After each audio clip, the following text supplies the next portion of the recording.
Hello बच्चों। आप लोग सब कैसे हैं? बढ़िया? आप बढ़िया तो मैं भी बढ़िया।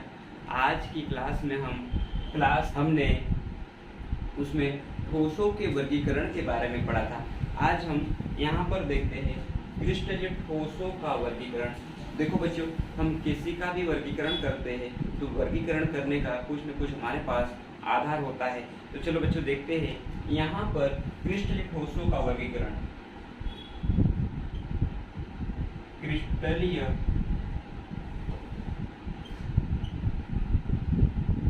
ठोसों का वर्गीकरण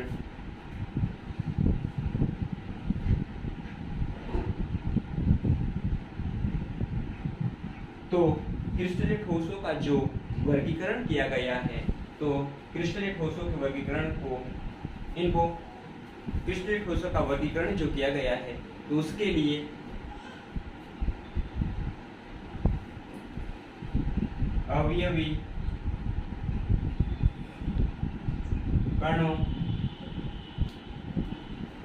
कण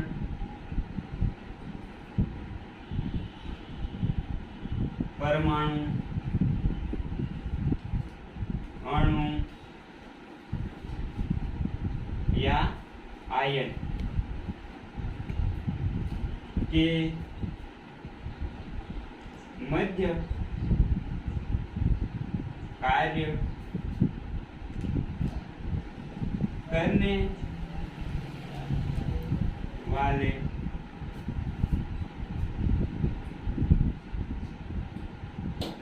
आकर्षण बल के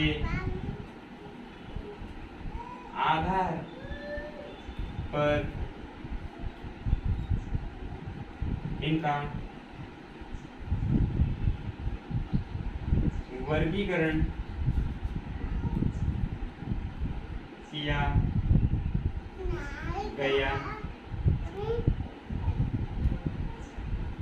यानी उनका जो वर्गीकरण किया गया है तो अवयवी कण, यानी अवयवी कण कहने का मतलब ये होता है बच्चों कि ठोस जिन पदार्थों से मिलकर बना है वही उसके अवयवी कण कहलाते हैं। तो वो हो सकते हैं परमाणु, हो सकते हैं या फिर अणु हो सकते हैं या फिर आयन हो सकते हैं। तो परमाणु हो या अणु हो या फिर आयन हो, तो वो आपस में मिलकर कुछ ठोस पदार्थ का निर्माण करेंगे। तो उनके मध्य कोई न कोई एक आकर्षण बल कार्य करेगा। उसके आधार पर, यानी उनके मध्य कार्य करने वाले आकर्षण बल के आधार पर उनको 4 भागों में बांटा गया है। तो चलो हम यहाँ पर देखते हैं वो 4 भाग कौन कौन से हैं। क्रिस्टलीय ठोसों, क्रिस्टलीय ठोस का वर्गीकरण। तो यहाँ पर हम देखते हैं कि इनको 4 भागों में बांटा गया है। तो 4 भाग कौन कौन से हैं? तो सबसे पहला लिया गया है आयनिक ठोस, दूसरा लिया गया है सहसंयोजक ठोस, या फिर इसे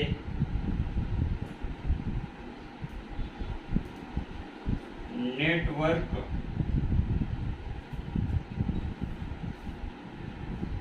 सॉलिड भी बोला जाता है। और सहसंयोजक ठोस को कोवेलेंट सॉलिड। इसी प्रकार से हम अगला प्रकार देखते हैं यहाँ पे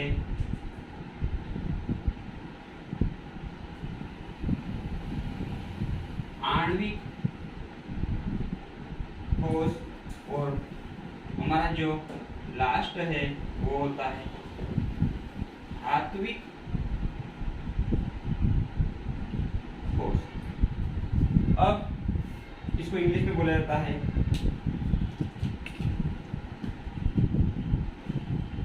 आयोनिक सॉलिड, इसे कोवेलेंट सॉलिड, इसे मॉलिक्यूलर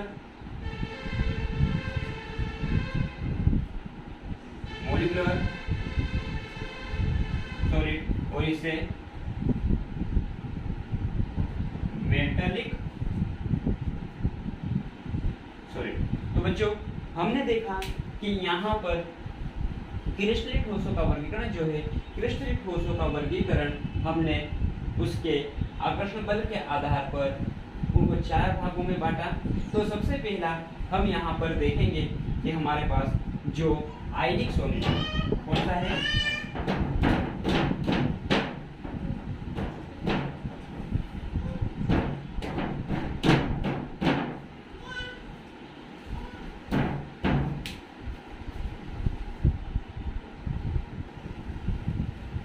तो बच्चों हम यहाँ पर आयनिक ठोस के बारे में देखेंगे।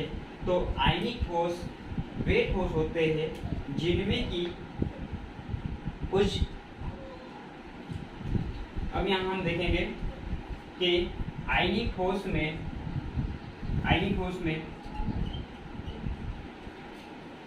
अवयवी कण जो होते हैं वो कौन होता है।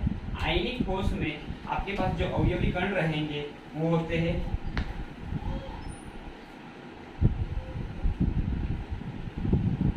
धनायन या फिर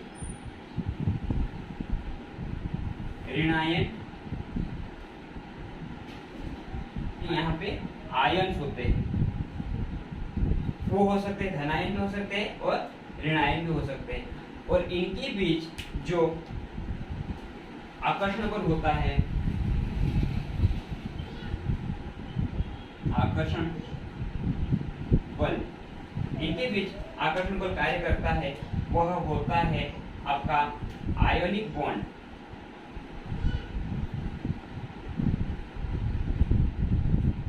आयनिक बॉन्ड या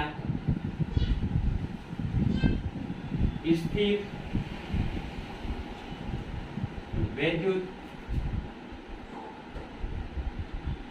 आकर्षण बल, स्थिर विद्युत आकर्षण बल।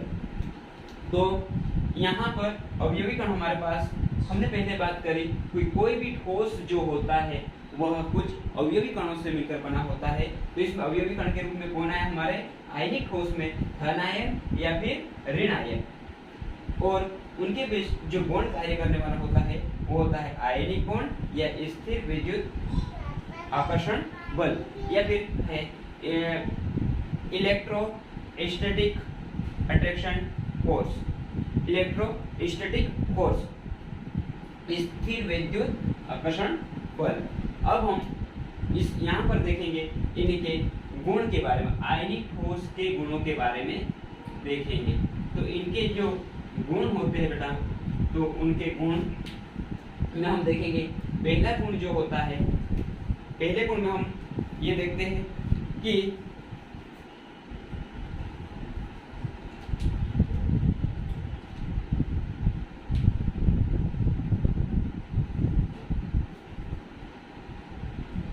ये प्रबल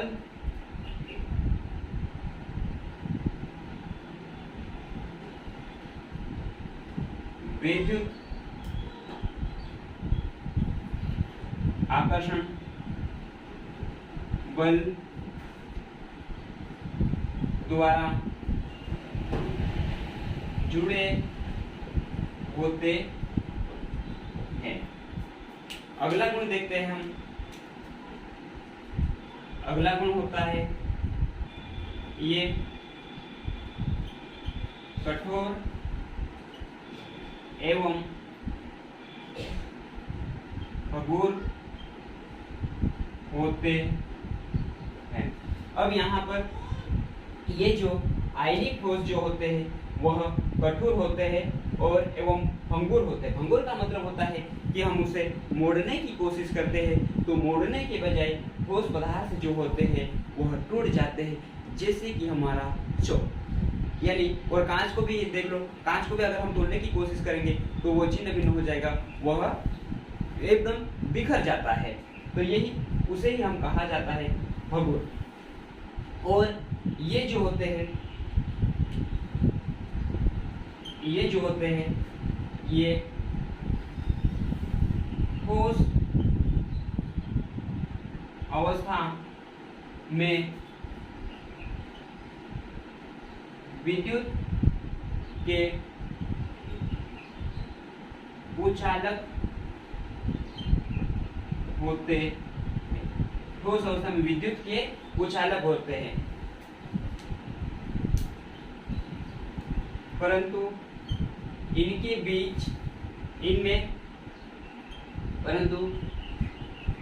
गलित या विलयन में ये विद्युत के सुचालक होते हैं। जिसे बच्चों यहाँ पर हम देख सकते हैं कि और अगले गुण की बात करें तो मैं अगला गुण यहाँ पे लिख सकता हूँ, चौथा गुण। चलो ठीक, अब यहाँ पर हम देखते हैं कि ये जैसे हम यहाँ पर एग्जाम्पल की बात करें तो जैसे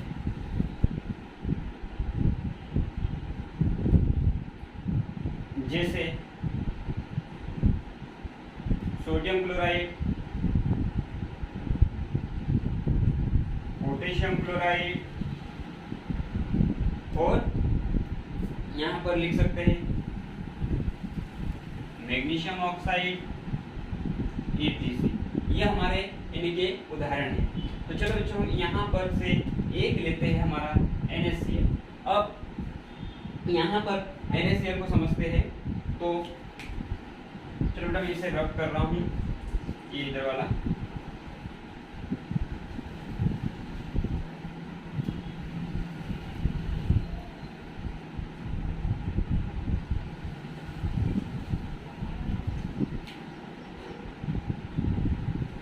जिसे हम NaCl का ले रहे हैं तो NaCl है।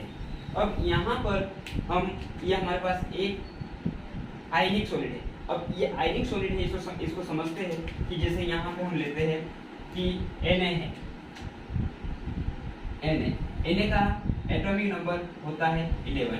अब यहाँ पर हम देखते हैं कि इसका इलेक्ट्रॉनिक कॉन्फ़िगरेशन लिखते हैं तो 1s 2s 2p6 3s1। तो ये जो होते हैं ये आपके फर्स्ट सेल में होंगे, ये वाले जो होंगे ये सेकंड सेल में होंगे, और ये वाले होंगे थर्ड सेल में, यानी 2 8 1।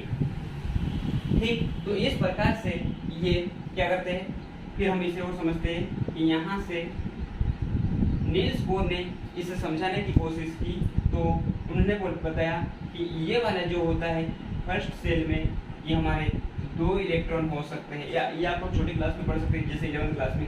यहाँ पे हमारे पास 2 इलेक्ट्रॉन आ सकते हैं, और यहाँ पे हमारे पास 8 इलेक्ट्रॉन आ सकते हैं सेकंड सेल में। तो ये 4 5 6 7 और ये 8। इसी प्रकार से हमारे पास अब लास्ट सेल में 1 इलेक्ट्रॉन बचा है ये। तो इस प्रकार से टोटल कितने हो गए 2 8 10 10 और 1 11, 2 8 10 10 और 1 11। अब क्या करता है कि यहाँ पे एक बात ये होती है कि ये अपना 1 इलेक्ट्रॉन यानी ये अपने आप को स्थायी तत्व प्राप्त करने के लिए क्या करता है कि अपना यहाँ पे स्थायी तत्व प्राप्त करने के लिए क्या करेगा, या तो स्थायी तत्व प्राप्त करने के लिए वैसे इसमें 18 इलेक्ट्रॉन आ सकते हैं, लेकिन नील्स बोर ने ये भी बताया कि अगर इसमें अंतिम कोष में 8 इलेक्ट्रॉन हो तो कोई भी परमाणु जो होता है अपना स्थायी तत्व प्राप्त कर सकता है। तो बच्चों यहाँ पर हम देखते हैं कि हमारे पास यहाँ पे 1 इलेक्ट्रॉन है, अगर इसको अपना स्थायी तत्व प्राप्त करना है तो क्या करना पड़ेगा, 7 इलेक्ट्रॉन कहीं से लाना पड़ेगा। तो 7 इलेक्ट्रॉन न लाते हुए ये अपना 1 इलेक्ट्रॉन त्याग देता है, जिसके कारण ये वाला सेल यानी यहाँ से ये आपका खत्म हो जाता है। तो यहाँ पे फिर बचता है इसका तो सोडियम 11, तो ये आपका बच जाता है सोडियम 11 की जगह सोडियम ये धन आयन लग जाता है। धन आयन क्यों? क्योंकि यहाँ पे एक इलेक्ट्रॉन इसने अपना त्याग दिया है, ये वाला इलेक्ट्रॉन त्याग दिया है। पहले ये जो इलेक्ट्रॉन था इसने ये त्याग दिया है, ये वाला जो होता है ये अपना खत्म हो जाता है, ये वाला सेल। इस प्रकार से ये अपना तत्व प्राप्त किया। देखो बच्चों, किसी ने दिया है तो एक लेने वाला भी होना चाहिए। तो यहाँ पे एक क्लोरीन है, तो क्लोरीन को अपन देखते हैं। क्लोरीन जो होता है तो क्लोरीन का परमाणु क्रमांक कितना होता है? 17। तो 17, तो इसका electronic configuration 1s 2s 2p6 3s2 3p5 2 4 10 10 6 2 4 2 2 4 4 6 10 10 2 12 12 और 5 17। तो यहाँ पे अब इसका अपन ये स्ट्रक्चर बनाते हैं बच्चों। तो यहाँ पे इसके 2 इलेक्ट्रॉन आएंगे फर्स्ट सेल में, ये आपके फर्स्ट सेल के हो गए, ये आपके सेकंड सेल के हो गए 2 8 और अंतिम सेल में 7 इलेक्ट्रॉन। तो इसी प्रकार से यहाँ पे अपन इसको बना देते हैं, ये 2 3 4 5 6 7 और ये 8। अब अंतिम सेल में हमारे पास कितने बचे? 7। 1 2 3 4 5 6 और ये 7। अब इसको अपना अष्टक पूर्ण करने के लिए, अपना स्थायी तत्व प्राप्त करने के लिए कितने इलेक्ट्रॉन की आवश्यकता है? तो एक ही इलेक्ट्रॉन की आवश्यकता है। तो ये जो आपका सोडियम ने त्याग किया था वो ए ले लेता है। तो इसका इस तरह से इसका एक इलेक्ट्रॉन देने से इसका काम भी बन गया और इसके द्वारा एक इलेक्ट्रॉन लेने से इसका काम भी बन गया। तो बच्चों आप लोगों ने देखा कि ये जो होता है सोडियम क्लोराइड जो होता था, उसने क्या किया? एक इलेक्ट्रॉन उसने डोनेट किया और एक इलेक्ट्रॉन उसने ग्रहण किया। तो इस प्रकार से यहाँ पे आपके इसके ऊपर पॉजिटिव और नेगेटिव चार्ज आता है। तो सोडियम के ऊपर पॉजिटिव चार्ज आया, क्यों? क्योंकि उसने दिया। देखो बच्चों, जो धनी व्यक्ति होता है, जो धनी व्यक्ति होगा वही किसी को कुछ दान कर सकता है। तो इसने सोडियम यहाँ पे अपने एक इलेक्ट्रॉन दान किया, इसलिए उसके ऊपर धनावेश लगा। और यहाँ पे जो लेता है वो ऋणी होता है, तो क्लोरीन ने लिया इसलिए उसके ऊपर ऋणावेश लगा। इस प्रकार से बच्चों यहाँ पे आयन बने। क्या बने? आयन बने। इसीलिए इसको कहा जाता है आयनिक ठोस। क्या कहा जाता है? आयनिक ठोस। अब यहाँ पे आपने देखा कि ठोस अवस्था में विद्युत के कुचालक होते हैं। ठोस अवस्था में सोडियम क्लोराइड जो होता है वो विद्युत का कुचालक होता है। क्यों?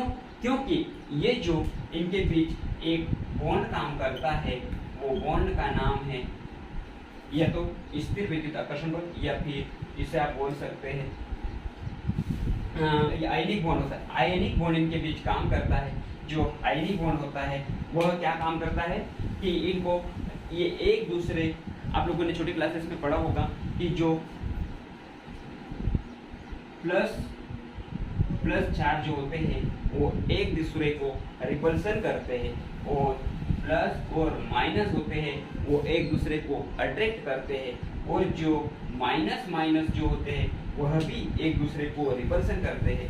लेकिन आप लोगों ने यहाँ पे देखा कि ये वाला जो है धन आयन और ऋण आयन जो होते हैं वो एक दूसरे को अट्रैक्ट करते हैं, जिसके कारण ये ठोस अवस्था में मजबूती से जुड़े होते हैं एक दूसरे को अट्रैक्ट करके, जिसके कारण ठोस अवस्था में इनके लिए कोई एक भी इलेक्ट्रॉन फ्री नहीं होता है, मुक्त आयन नहीं होता है, मुक्त इलेक्ट्रॉन नहीं होता है इनके बीच, जिसके कारण यानी विद्युत के चालन के लिए इलेक्ट्रॉनों का फ्री होना जरूरी होता है। तो यहाँ पे फ्री नहीं है, जिसके कारण ठोस अवस्था में विद्युत का चालन नहीं करते हैं। अब यहाँ पर देखते बच्चों पर गलित या फिर विलयन में ये विद्युत का चालन करता है सोडियम क्लोराइड। तो क्या होगा?